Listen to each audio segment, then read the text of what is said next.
आइए हम बात करते हैं दुनिया में एक ऐसे देश की, यूनाइटेड किंगडम, जो एक देश है और 4 देश भी है।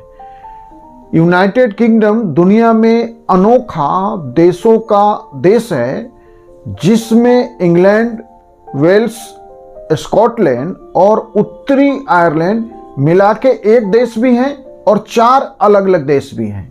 आप कहेंगे ऐसा कैसे हो सकता है? ऐसा है, इसीलिए हम बात कर रहे हैं। इसका जो पूरा नाम है वो है United kingdom of great Britain and northern Ireland. जब ये चारों मिल जाते हैं, इंग्लैंड, वेल्स, स्कॉटलैंड और उत्तरी आयरलैंड, चारों को मिला दें तो ये हो जाता है United kingdom of great Britain and northern Ireland. England, Scotland और वेल्स को मिला दें तो ये बन जाता है ग्रेट ब्रिटेन। जब हम ग्रेट ब्रिटेन कहते हैं तो इसमें 3 ही देश या कहिए कि 3 राज्य शामिल हैं, इंग्लैंड, स्कॉटलैंड और वेल्स। जब इसमें उत्तरी आयरलैंड को भी जोड़ देंगे तो यह बनता है UK, United kingdom. United kingdom में ये जो चारों देशों का एक देश है, इसमें एक केंद्रीय सरकार है। हम जानते हैं ब्रिटेन में एक प्रधानमंत्री होते हैं। ये जो प्रधानमंत्री है, ये चारों देशों के एक यूनिलैटरल, एकात्मक व्यवस्था में एक संसद से एक प्रधानमंत्री, जैसे हमारे यहाँ संसद से चुने जाते हैं, वैसे ही वहाँ भी चुना जाता है, जिसमें इन चारों देशों की जो केंद्रीय सरकार है, उसमें केंद्र के पास डिफेंस मतलब कि सेना चारों देश की मिला के एक है, फॉरेन अफेयर्स इन चारों देशों की एक है, एक मुद्रा है पाउंड स्टर्लिंग, एक नागरिकता है ग्रेट ब्रिटेन की या यूनाइटेड किंगडम की, एक ही करेंसी है। तो जो नेशनल सब्जेक्ट हैं, डिफेंस, फॉरेन अफेयर्स, करेंसी, ये इन चारों का एक है, लेकिन ये फिर भी 4 देश हैं। यद्यपि ये एक देश हैं, लेकिन स्कॉटलैंड, वेल्स और आयरलैंड को आप कह सकते हैं कि लगभग फुल ऑटोनॉमी है। मतलब एक देश के अंदर एक देश, जिसकी बात हम 1920 जो नो कॉपरेशन मूवमेंट है भारत का, हम 1920 तक क्या मांग रहे थे अंग्रेजों से? ऑटोनॉमी मांग रहे थे, स्वायत्तता मांग रहे थे। यही जो है इन चारों को स्वायत्तता प्राप्त है, लगभग कहिए पूर्ण स्वायत्तता प्राप्त है।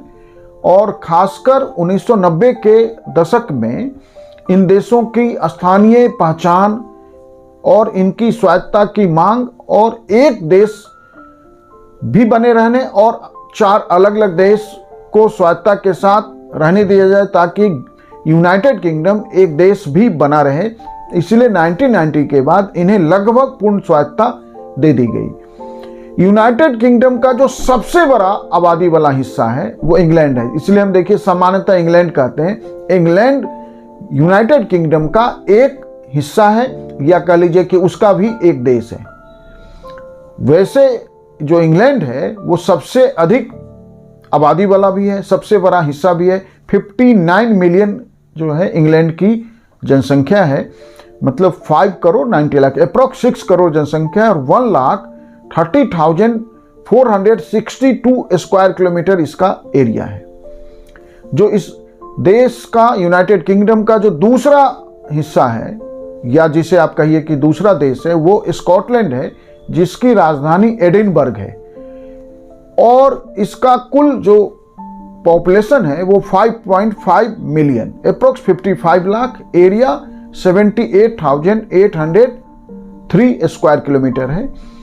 और स्कॉटलैंड की अपनी संसद है, अपनी शिक्षा व्यवस्था है और अपना कानूनी प्रणाली है। मतलब कि संसद स्कॉटलैंड की अलग है।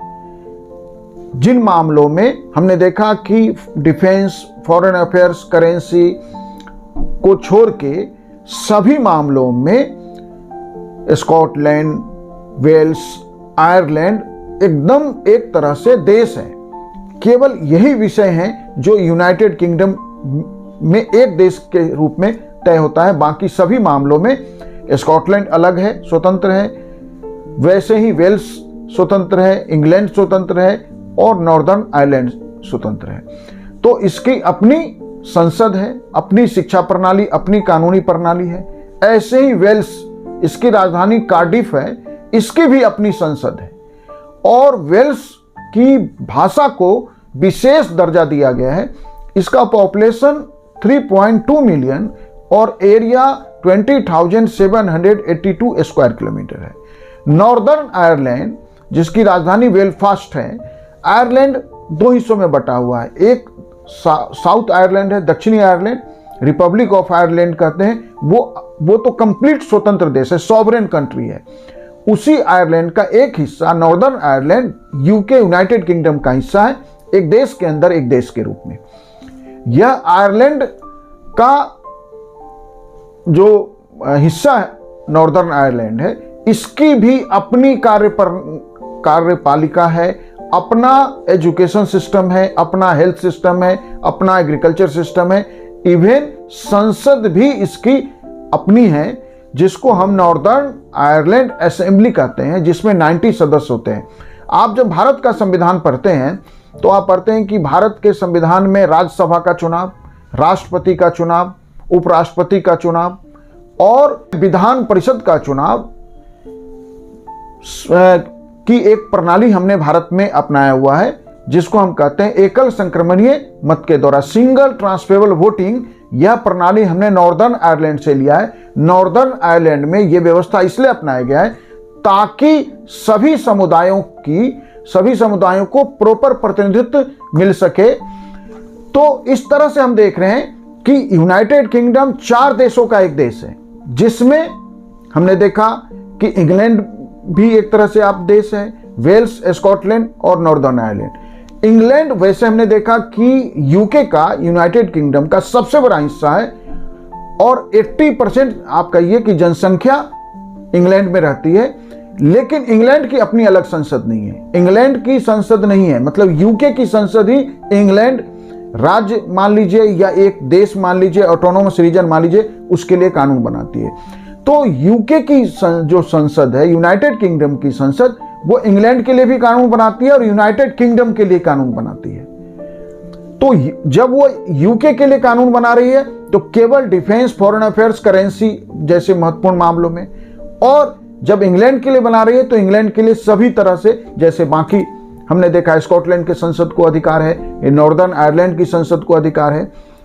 तो यूके की संसद वैसे सर्वोच्च है, एक देश में 4 देश हैं, फिर भी यूनाइटेड किंगडम की संसद सर्वोच्च है। आप देखिए कि एक ऐसी अनोखी व्यवस्था दुनिया में, एकात्मक देश के रूप में, यूनिलैटरल कंट्री, फेडरल कंट्री नहीं अमेरिका की तरह, कि जहां फेडरल कंट्री में भी हम देखते हैं कि अमेरिका में राज्यों को लगभग ऑटोनॉमी प्राप्त है, लेकिन इंग्लैंड में ऑटोनॉमी भी है और फेडरल भी नहीं है। तो ये यूनिलैटरल कंट्री का, आप समझिए कि दुनिया का सबसे डिफरेंट यूनिलैटरल कंट्री है, जिसमें एकात्मक होते हुए भी राज्यों को लगभग पूर्ण स्वायत्ता मिली हुई है।